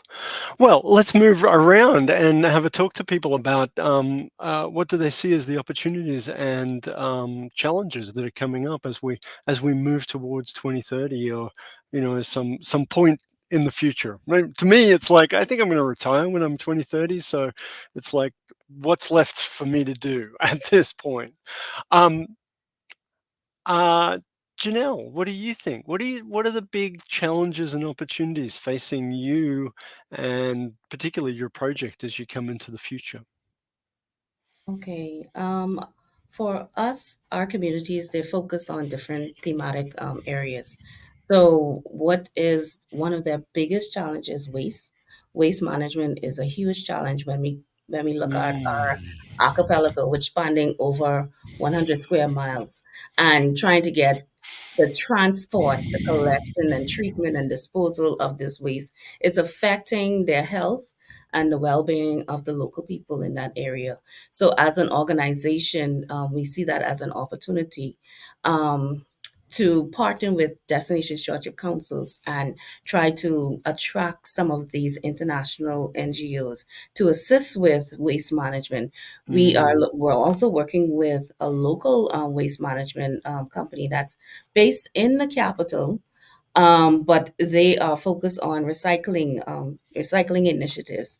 Now, that still presents the challenge because of logistics. We are an island nation surrounded by water, so everything has to be transported either by only by water. So that's a challenge of trying to just manage waste on small island communities. Um, as well as when you think about climatic events more broadly. We are faced with threats from intensifying impacts of hurricanes to coastal communities, and these are affecting the way of life for these communities. And then compounding these challenges are the financial deficits to execute anything that they want to do within these communities. So those are the top three: waste, climatic events, and finance. Yeah. Finance. And so much of that to do is also to do with justice and equity in the climate crisis that we have at the moment, Mhm. because God knows that it wasn't your carbon footprint that is causing some of these problems that we're currently having. Mhm. Bob, I'm going to come down to you, mate, and ask you from your perspective, what are the big opportunities, but the big challenges facing you in the next coming years? Big challenges, probably with this growing acceptance in the travel sector of the need to address sustainability. There's a lot of distraction and Mm, noise being made by initiatives that don't really have substance. yeah, And I don't want to be the cynical and throw around terms like greenwashing and is marketing and is what businesses do, is make big promises that often don't deliver. But that's everything. It is not from the. I always remember being told the foaming thing of toothpaste actually does nothing. I remember it just makes you think it's doing something, and you don't really need that. But I never had a toothpaste that didn't have that. Uh, tourism now, the foaming ingredient is talking about sustainability, and that makes, I think, a certain level of fatigue among consumers and among brands, potential sponsors and patrons of initiatives, and to really stand out with the substantial actions is probably going to be harder. yeah, Uh, there's a time when really anyone who was talking about sustainability was really doing it. They were really involved in real work, and now it's kind of across the board in the industry. So, how to stand out and break through with a true impactful stuff is, and I will say here in South America, the governments, they're very much, tourism secretary, they're very much in the game on doing sustainability initiatives which don't have any counter, no one to push back on them. And in my experience, like real sustainability stuff, you tend to have some people who are going to be against it. You tend to. I always know my experience with Conservation International, a global survey of fishermen. asking about fishing quotas, and if you let the fishermen, so what do they think is sustainable fishing among the fishermen, and they tend to kill the global fishing industry in about 5 or 6 years for what they think is sustainable. So by putting in real sustainability actions, there often tends to be pushback. But politicians, they're not in the business of making enemies in the business community. So here in South America, we have a lot of government-endorsed sustainability initiatives that really don't have the teeth of what really needs to be done to have an impact, to make the business of tourism sustainable. I liked very much our keynote speech, which talked about how kind of it's a dangerous industry if it's not really taken seriously in terms of how to pull off global tourism with a sustainable approach. The governments, they're not ready to take those steps, and because it's not politically convenient. And so you ask what is the obstacle? That's an obstacle. There's a lot of people talking sustainability, which are kind of a misdirection right now. That's really, the system change requires overcoming a huge amount of inertia, and there's a lot of people who have vested interest in maintaining the status quo. And so I hear what you're saying in terms of, okay, this is sustainable, but it's also very comfortable for us the way that it is, and we don't want to dig too far into changing what we're doing. Thank you for sharing that with us. So Adan, that brings us to you, and what are the challenges and opportunities that you see? Okay, so there are quite a few, but one thing that I see is tech, right? Tourism tech, and using tech as an enabler. And to what Robert has just said, sometimes you also have tech as the foam. It's like, where's the substance? You can't just everything. There needs to be substance first, and then technology can enable that. And one challenge here is, and when I say here, I mean Africa, particularly West Africa, where a lot of the work I do is. I do some work in East Africa too, but mostly in West Africa. Is how do you make policies if you can't accurately collect the data on knowing tourism behavior? So even in terms of knowing, how many visitors have we really had here, right? And how do you also ensure that data, it's collected by the aviation authority. So it is being collected, right, in terms of people coming in, but then it's not integrated into other, ministries and other platforms that can really help policy making. So it's that silo, that fragmented nature of addressing policies. But I think also when I talked, with hoteliers and destinations as well, is similarly, it's that sense of how do we also use tech to measure what we're doing, right? How do we understand what we're doing beyond, again, just writing a report at the end of the year and just said, oh, we've done this, this, this. How do you verify? How do you also create targets? How are you accountable even to yourself if you're not measuring it with, in a way that is transparent, but also in a way that is reliable? So I think that's a challenge, but I think that's an opportunity. Second opportunity, I would say, is that because of the tourism system and the nature of its fragmentation, is that there's a lot of folks. So we have a lot of hotels, right? But it's that sense of when you go online to try and say, okay, what's here in this destination? There's not enough information. Perhaps you have a picture 40 years ago, 50 years ago of a destination.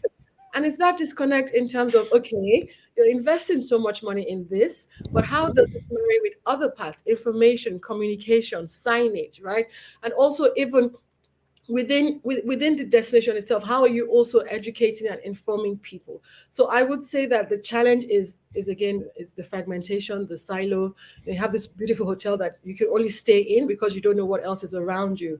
And it's saying that how do we then move that? And I think there's opportunity there, again, with technology, to really start to have more pictures, you have more information, more itineraries that will really sell these under-known destinations and really start to create some sort of tourism opportunity.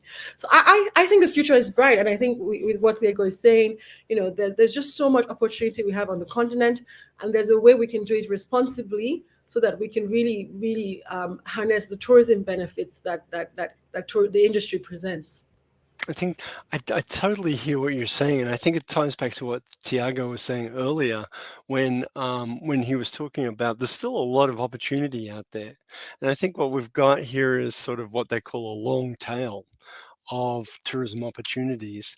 We're all conscious and aware of the big front, the hits, right? The places. And I've got a question here that I'm going to ask you in a minute. And swear to God, I didn't make this one up, but I'll give it to you in a sec. But before I get to that question, I want to come to you, Tiago, because we've talked about companies, we've talked about governments, we've talked about all that sort of thing. But I know that you have some interest in community-based tourism.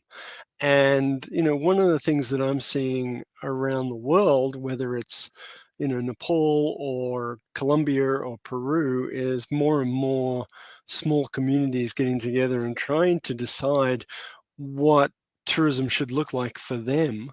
And I'm just curious from your perspective, because I know that you're doing a little bit of engagement with that side of things. Thank you, Jonathan, for the question. And I think our colleagues also have experience on that too. But what I feel it's really important. It's a long-term process to prepare community to develop sustainable tourism if it's a really traditional community and doesn't understand market and how to organize themselves. And it's really important to external supporters, NGOs, and financing institutions to know the difference between preparing the community to decide by themselves and decide by the community and give the money if they do what the NGO wants them to do. So this is really an important challenge, and how to prepare the community and also sometimes trust the community, because sometimes the community doesn't want to do what the funding institution wants them to do. But most of the time, I understand that every person, every community, they know what's better for themselves, of course, inside a framework of sustainability. But because even those communities, they need to learn with their mistakes as well. So we need to prepare them. It's kind of preparing one generation, working with local communities. Sometimes local, I mean traditional communities. Sometimes you have to prepare the people who are in charge now, and prepare the new leaderships, the new leaders who will help the community to thrive in the future. Yeah, I think there's so much in what you just said. This paternalistic approach of so many people. What you need is community-based tourism, and here's what you should do, as opposed to listening to the people. But then also on the flip side of that, building a capacity for the people to know what that tourism is going, what it means to be hosts in those situations. Such an interesting challenge for those people who are working in this area. Absolutely. And, Aduna, I know that you were interested in supply chain and talking about the issues in the supply chain, which, as we talk about communities and who benefits from it, I just want to give you an opportunity to sort of mention that if you, if it's a good segue now to be talking about that. Yes, of course. I'll always take an opportunity to talk about the value chain. I think, there's a chapter that I've just written that I think I'll share with us. It's just been published. It's secularizing the value chain for food distribution. And so that's because during COVID, we had issues with access to supply chain, right? And so hotels, especially the luxury ones, had to really start to think about how can they localize some of that, because usually it's imported food or imported food stuff that is then packaged into meals, etc. And so working with them to really start to think about farm to table and connecting to what Robert has said, making it cool, right? Connecting it to the wellness trend and letting people see that you can, as a tourism industry in Nigeria, this was in Lagos, you have a responsibility to also showcase local cuisine, right? You can't always just be talking about international. How do we also start to elevate African cuisine? But how do we do this well? How do we do this responsibly? But then how do you make it cool as well, right? Because that's important too.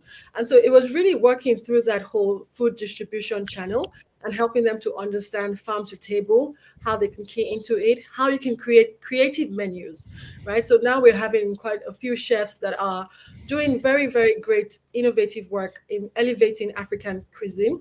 And so that way the menus also become very interesting. It's not the same old thing over and over again. And I think I'd just like to touch that because once they started on that trend, and this is for the hotel, they saw other opportunities that they could use to create, to connect to the wellness trend.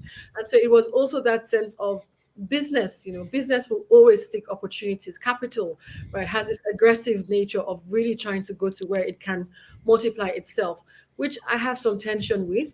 But I think that the more we understand the supply chain, but also the challenge there as well is how do we get the supply chain to also act responsibly and sustainably.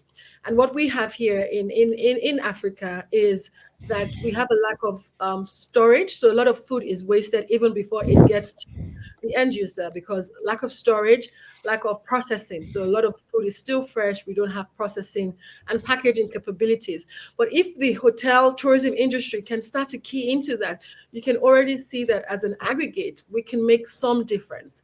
And I think one thing that I try to say is that, you can't change everything and you mustn't change everything, but you can change one small thing, right? Change one supplier agreement, change one menu, and it really starts to reverberate across, especially if people see that it's also making, returns, then it's easier to jump on that. So you can do good, but how do we also connect to what Robert said?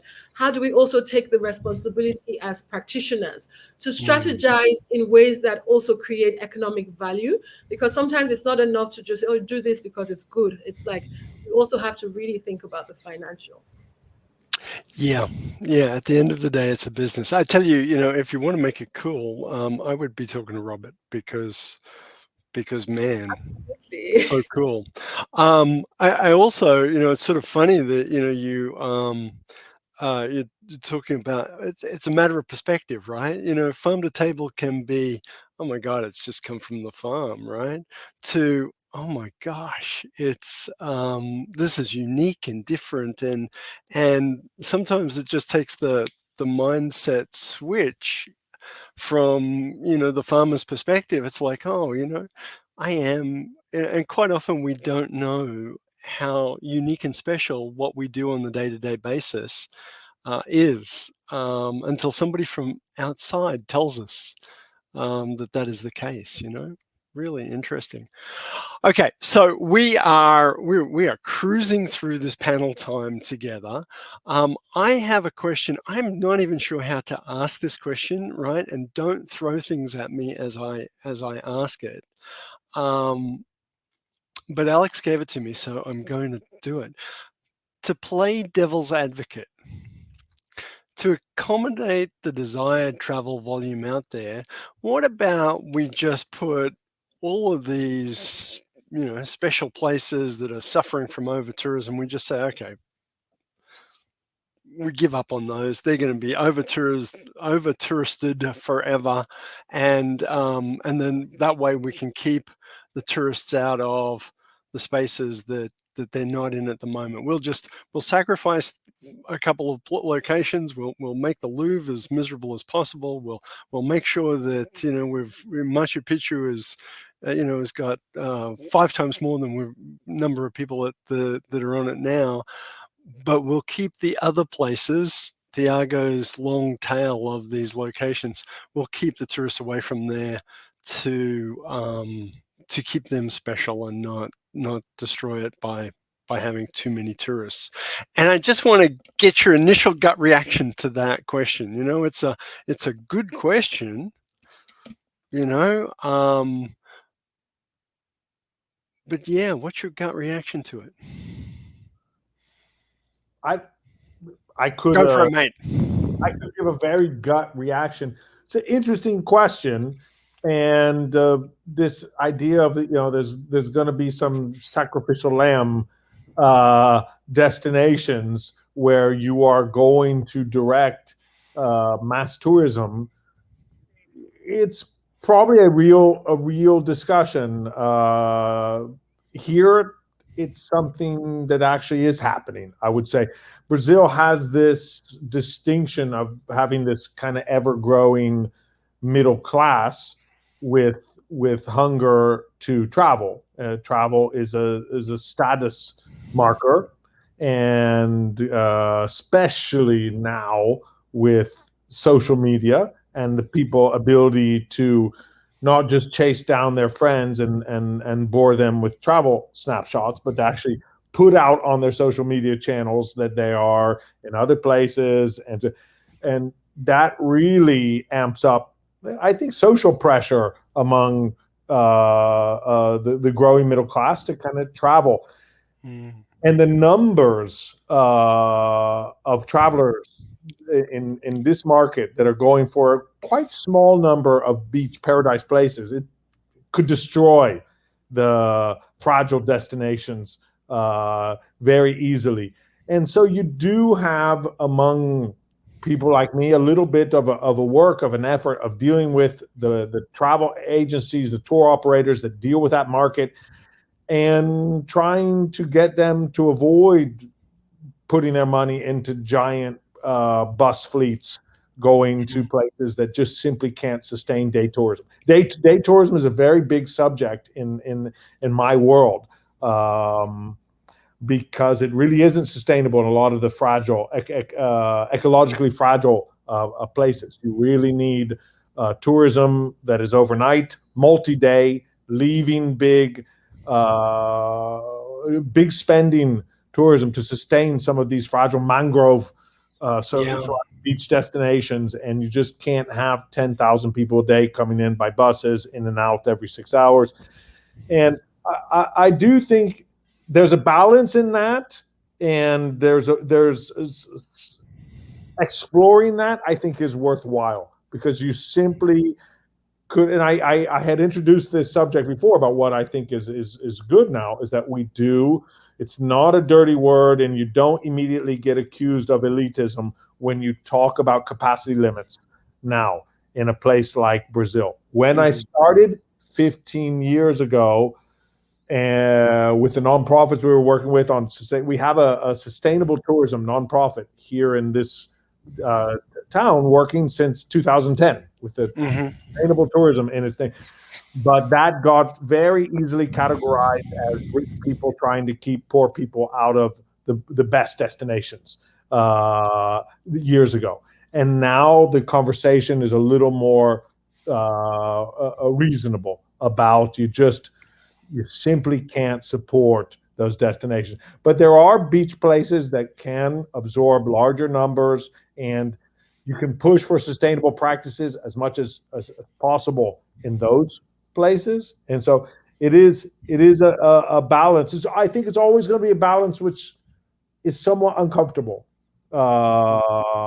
creates a level of discomfort for people, because economics are a real factor in sustainability, and that's just undeniable for ecologically and fragile destinations.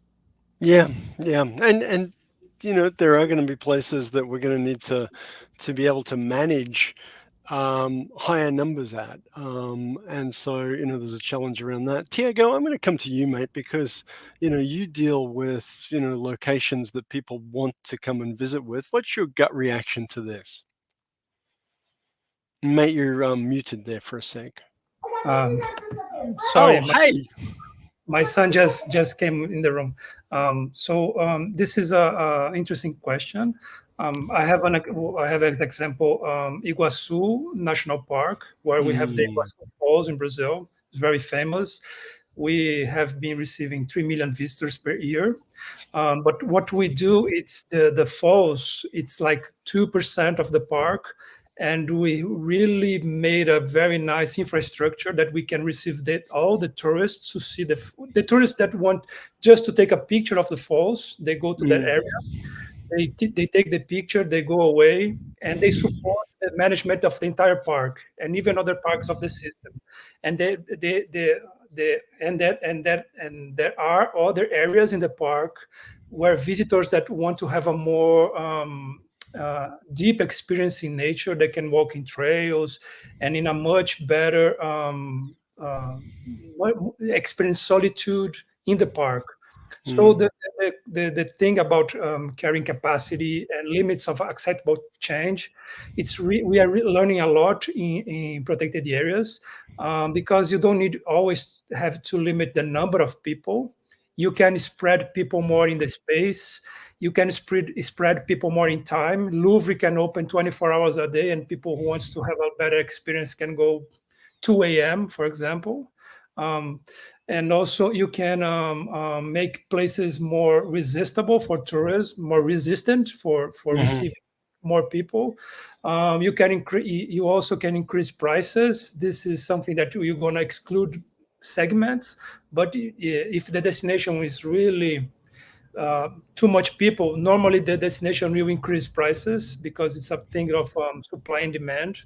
So there are many different options you can work on those situations, and we are here talking in a global level, but those situations you really needs to understand the local variables to decide what's the best option. You know, I had somebody who I thought was very wise tell me that all over tourism is hyper local. That it's actually, you know, it's one thing to make generalizations, but as you say, you know, most of these circumstances are very local, and you know, dealing with them on a local basis. I love that. I love that your answer includes that we're sort of doing what's being proposed here. We've got lots of people coming into some places, and then others that are being protected and don't have a lot of folks. Janelle, I'm going to ask you, what do you think? You know, maybe put all the tourists on one island and then leave the rest alone. Well, for us, as the Bahamas is a multi-destination country, so we've eclipsed probably over 7 million visitors. So we have a high carrying capacity when you look at the whole Bahamas as in total. But when you look at the visitor arrivals by destinations, we have segmented those destinations. We have like the capital, Nassau, which receive more of the cruise tourism, the air arrivals and things like that. So we have the capital that can serve as mass tourism, although it is very small, and we are probably approaching carrying capacity for Nassau. That is a model where we could have mass tourism. Now, when we look at we market 16 islands. So Nassau is one, and then we have 15 other islands. Most of these islands are untouched. A lot of them we have regulations where you don't have these huge monstrosities of hotels on these islands. So the carrying capacity is very low. So I think we have kind of a model where you could have one island for just mass tourism, and then we have the rest of the country for more sustainable, more eco-friendly, and nature-based tourism aspects. Yeah, your example is a lot like Tiago's there, where you've got, you know, one place, and you know, carrying capacity is a bit of a loaded sort of topic, right? Because carrying capacity depends on infrastructure development, and if you've got more, you know, if you've got, you know, a pathway that if you've got more investment in infrastructure, it often means that you can have more people coming without making damage to it, to a place. And so I love that some of the answers here are actually, you know, that's part of the solution, even though I know what my initial gut reaction was to that question. Adun, what do you think? And then it's time for us to wrap this conversation up. So let me get your thought on this question, and then we're going to do a lightning round of questions, but we'll get to that after you. Okay, so no, I think it is a provocative question, but it's one that we've really need to think about. And you know, I draw on the Ugandan example where they have luxury tourism because they realize that access has to be provided and restricted to protect the gorillas, right? Because that's one of their tourism attractions. But I also want to say that, I mean, I'm looking at it from a more philosophical perspective, which is that if tourists and travelers don't understand the impact of what they're doing and are not really taught, then with the population explosion that we're going to have on the continent, we're going to have every island, every destination will become a mass tourism destination. And so the question is, if you don't address it at the manageable levels, it's really going to be something that no one will even think about how else could we do it differently. And so therefore I think that it's important that even in some destinations, and we do have some mass tourism destinations where people really like to go to, it's also about how do we strategize. And an example that I was thinking about, and it was nice that Thiago said it, was that part of what we're trying to do is expand the time for tourism. And one example is when I went to Singapore, and Singapore is not a mass tourist destination by any chance, but it was nice that you could go on a nighttime safari, right? And so that just expanded not just daytime activity, but also nighttime activity. And that's one economy that I think is underutilized here in Africa on the continent. Of course, we have to prepare for safety, security, etc., access, transportation. But I think that can be something. But I also think it can be done in terms of perhaps you have times of peak period, and then you also have strategies to restore where people can't access them. And so even if more people can, there's a time factor that also helps really appreciate and conserve it. And so these are some of the strategies that we're employing as well. But I think it's a great question that really gives me apocalyptic nightmares when you think about it. but yeah. Well, it's interesting because the nighttime activities are becoming an important climate change adaptation strategy as well. That it's often, for many of the places that have traditionally been appealing to tourists during the day, it's getting too hot to do stuff. And so you're seeing more and more events happening into the evening as climate change crisis sort of impacts how tourism operates. Okay, so the lightning round, because we're coming up to our time, and thank you so much for such a rich conversation. This has been just incredible. So the lightning question is, like I said, I'm going to retire in 2030. I've already decided. I'm tapping out at that moment. What does tourism look like to you in 2030? And let's start with, we'll do it the reverse order. Well, actually, we'll start with you, Thiago, because Robert's just left. But Thiago, what does tourism look like in 2030 to you? And you can make that aspirational or you can make it reality-based. I'll take any answer that you give us. Well, 2030 is right on the corner, so I don't think we have much difference from now. We're gonna have more demand, more people flying for sure. In Brazil, we'll double the number of flights in 2030. So we need to get ready for that. But if flipping the coin, based in COVID times experience, much more people are willing to experience solitude and experience not mass tourism, having mass tourist experiences. So I also believe that we will have more people looking for authentic experiences and looking for sustainable places. And I see a lot of good people, good companies willing to participate in certification process, big companies, destinations. Even Saudi Arabia, I'm supporting Saudi Arabia also. They are developing a sustainable protocol and for the entire coast. Yeah. So this is really amazing also. So I expecting to have more and more destinations sustainable, conscious, and willing to have promote experiences with less ecological impact. This is what I hope. I'll take it. Robert, what do you think, mate?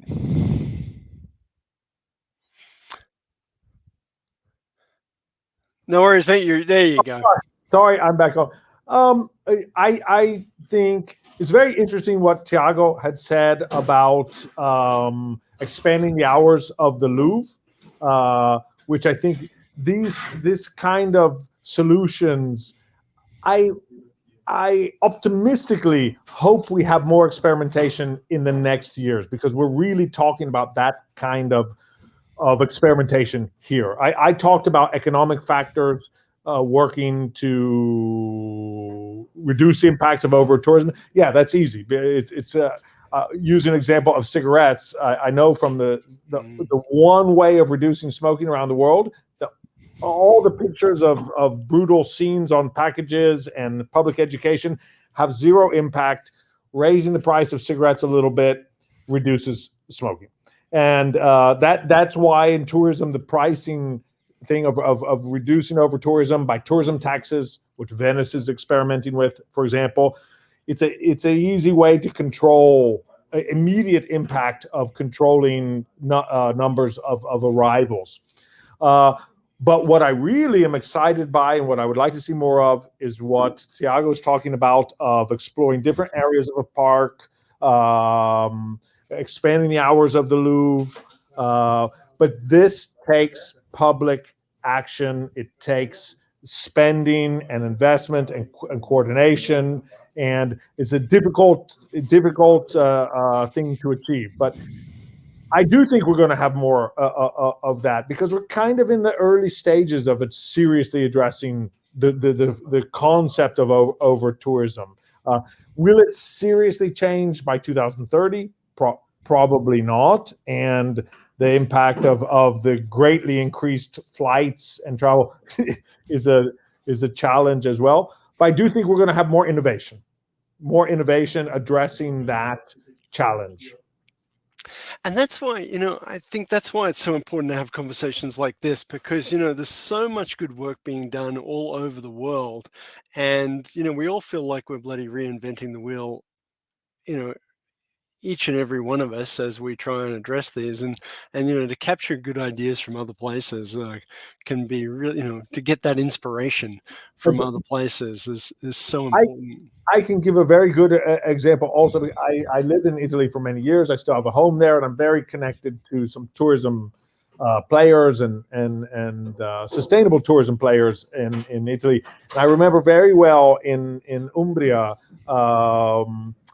councilman, the equivalent of a councilman in a little village in Umbria, talking about all they need to do to reduce the number of day tourism there is move the parking 100 meters to get into the town center. They just need to move it 100, each 100 meters away from the town center that they move the parking. They can reduce the number of people willing to make the trek up the hill to get to the medieval village. I always found that was like very fascinating thing. It's not an economic barrier. It's a kind of fitness and willingness to move here. It's behavioral science, and we're seeing some really interesting stuff with behavioral science, making it, using that sort of stuff to actually influence people. Let's keep going. Adun, can I ask you to weigh in? And then Janelle, we're coming to you soon, okay? Right. Okay. So lightning. Tourism in 2030 in Africa is going to really be more strategic. It's going to be more accessible. It's going to be more inclusive. It's also going to really, really benefit more local communities, because we are learning from other destinations and we're seeing how we can make better choices. And I think for me personally, for Red Clay, we're launching a tourism tech product. I'm very excited. We're launching it this year. And it's really addressing issues at the intersections of tourism that I mentioned. And I'm just excited to see how that can really change the experience of tourists in coming to Africa. So that's my lightning answer. That sounds so exciting. I can't wait to see this technology when it comes out. Yeah. Wow. Okay, Janelle, wrap us up here, mate. What do you see in the next till 2030, or even a little bit beyond? Okay, well, I agree with everyone one's answer thus far. I would add that I would see more community engagement and empowerment, getting more persons involved, more local persons involved in the decision-making processes, supporting local businesses, as well as ensuring tourism benefits are distributed equally among the local persons. So as well, I know technology has already been mentioned, but You know, with the advent of AI, I see technological advancement being exponentially increased. You could use this for bookings. You could use it for innovative solutions, waste management, energy efficiency, all of those things. I think technology in tourism is going to increase as well. Thank you so much. That had to come up. AI had to come up somewhere, and I'm so glad that you mentioned that. I'm keeping my fingers crossed on that. My wife uses AI all the time. I'm a little bit scared of it.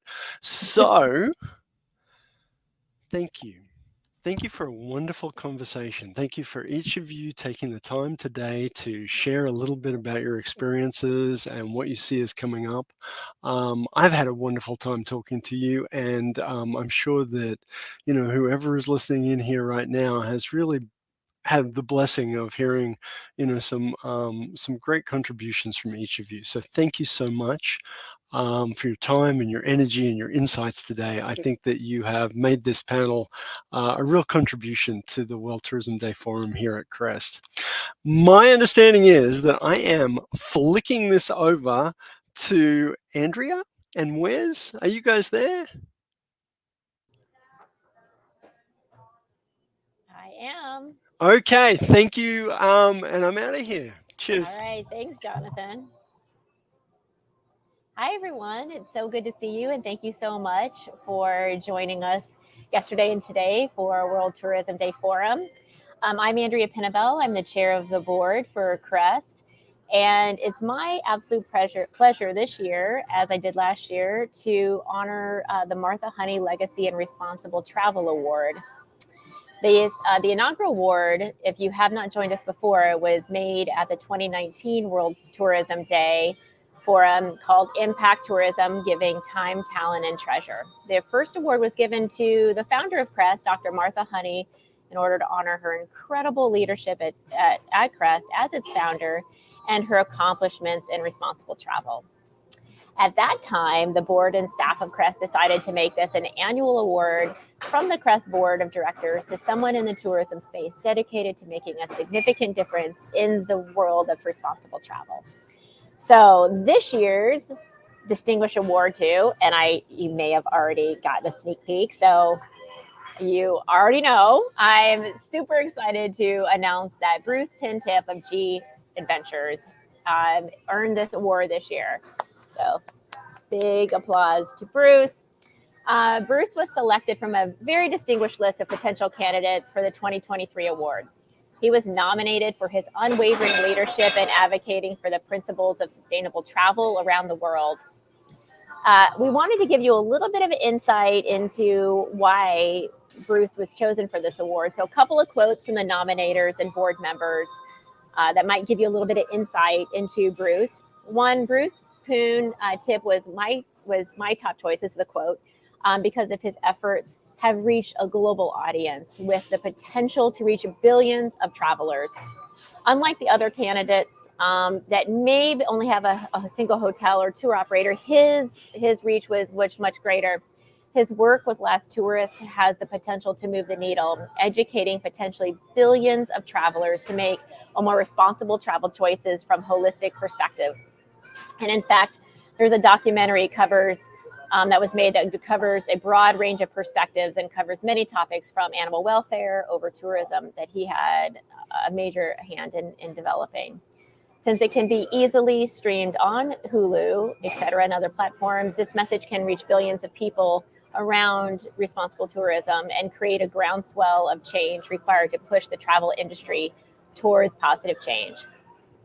A couple of other quotes were, as a legacy award, the longevity in the work stood out to me. The social impact and ability to generate financial capacity to support sustainable ventures is really valuable in tourism. And finally, Bruce has made global impact with G Adventures, exposing travelers with real life examples and ways to understand what sustainable travel is. So Bruce is unable to join us today. As you can imagine, he is out in the field doing really good work, but we congratulate him virtually and look forward to celebrating with him in the very near future. Not only CREST, but I admire his tireless efforts to bring together thought leaders, catalyze action and fill major gaps and move the needle towards true sustainability. So congratulations, Bruce.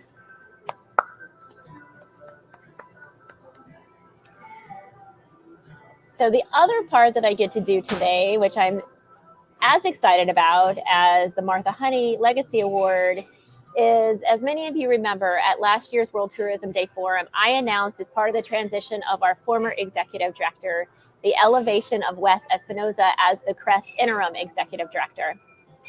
Over the last year, Wes has repositioned CREST with an updated mission, a vision, and strategy in this rapidly changing travel and tourism industry to position CREST in a way that not only is true to who we are as a center for travel and tourism, but also focuses on the critical issues that plague our destinations and threaten our culture and our people. And we've heard a lot about all of this the last couple of days.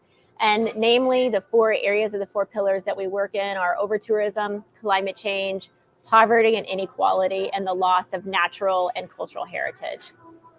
So with that, it is my absolute honor and privilege to announce today that Wes, with a unanimous approval by the board of directors, has been named the CREST Executive Director. So please join me in congratulating Wes and wishing him much success. And at this point, I'd like to turn it over to Wes. Thank you so much, Andrea. Really appreciate your kind words and your support as always.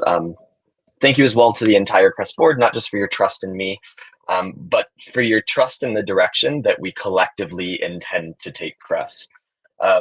Before I talk a little bit about this role in CREST, I'd just be remiss if I didn't also say a huge thank you to my colleague, Alex Collins. She's played such an integral role in not just this event, but building a new strategy for CREST, and has been an amazing colleague. Alex, thank you. You put so much time, energy, effort, and love into CREST and into creating this forum. And honestly, it would have been totally impossible to pull off such an amazing 2 days with incredible speakers and panelists without you. So thank you, Alex. You're great, and you were so appreciated. On that note, I just want to say that, this role at CREST and the future, it's not about me or the organization. We do have a new mission to be a center of tourism knowledge, empowerment, and action for destination communities. But being a center requires all of you. Truly, the work that we aim to do, the impact that we intend to create, it can't happen in a vacuum. I could sit here and tell you about our strategy, what our goals are, how we aim to advance CREST's 4 pillars of applied research, destination stewardship, advocacy and systems change, and education to address 4 global threats: climate change, loss of biodiversity and cultural heritage, over-tourism, and poverty and inequality. But truly, what I see as the future isn't about any one methodology or any one organization's work. And that's not what the World Tourism Day Forum is about. It's about us. So here's my message to us before we go into speed networking. And that is that in this travel and tourism space, we have to work together. We have to build trust. We have to find common ground. We have to listen, truly listen to the folks that live in destinations, to generational community voices, to the sacred and spiritual elements that protect ancestral lands. We have to listen to the youth. We have to listen to our elders, to immigrants, to marginalized communities, and we have to be open to changing our minds and adapting. We have to be open to facing hard truths and come face to face with our own hypocrisy. If we promote responsible, sustainable, regenerative, transformational travel, we have to walk the walk and not just talk the talk. I see my role and CREST's role as one of a leg on a large platform, truly just one of thousands of legs for this platform. And that represents this travel and tourism space. Alone, I feel like this leg is worthless. I need each and every one of you. CREST needs each and every one of you. Each and every one of you have been a part of CREST for 20 years, and you all represent this platform. Whether you're a leg, an ankle, a foot, or a joint, that was really silly. I can't believe I wrote that in there. Truly, we need each and every one of you and your work, your efforts, your wisdom, and your passion to help elevate this platform for positive change and transformational good. So as we close out the forum, I ask each of you to take some of the lessons that we've discussed and learned over the last 20 years from yesterday, and some of the conversation points that we had today, and try to apply them to the future. Let's look ahead optimistically at the next 20 years, and let's engage more, but not just engage. Let's be intentional with that engagement. Let's not overcomplicate what we're doing. It's travel and tourism. Let's empower destinations and people. Let's make travel and tourism a force for meaningful change, and let's build each other up. So I invite all of you to please stay engaged with CREST. You can do that by supporting us, making a donation. We're a nonprofit at the end of the day. By reaching out to us to collaborate, or just talking shop with us. You can sign up for our newsletter, and we'll, of course, keep our community informed about what we're doing, and any events that we're having, whether it's events put on by us, the Future of Tourism Coalition, or any other collaborators that we have. So on that note, I want to thank our sponsor one more time, Holbrook Travel. Thank you all so much. You've been incredibly supportive of our work. This event wouldn't have been possible without you all.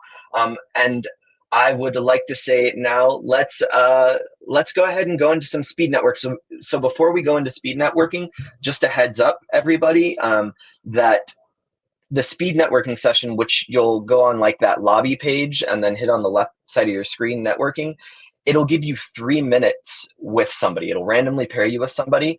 And after that 3 minutes, it'll immediately end and try to pair you with somebody else. If you're in a good conversation and you want to extend that, there's a button at the top where you can hit extend, and it'll give you an additional 3 minutes. So just so you're all aware, I don't want the conversations to end abruptly. There's also a chat on the right-hand side. So if you want to exchange information or emails or whatever it may be, make sure you do that ahead of time and be mindful of the clock. And yeah, I look forward to seeing you all over there. I'm going to hop over there in just a minute. And thank you all so much. Thank you for making this forum incredible. And we look forward to next year. Take care, everybody.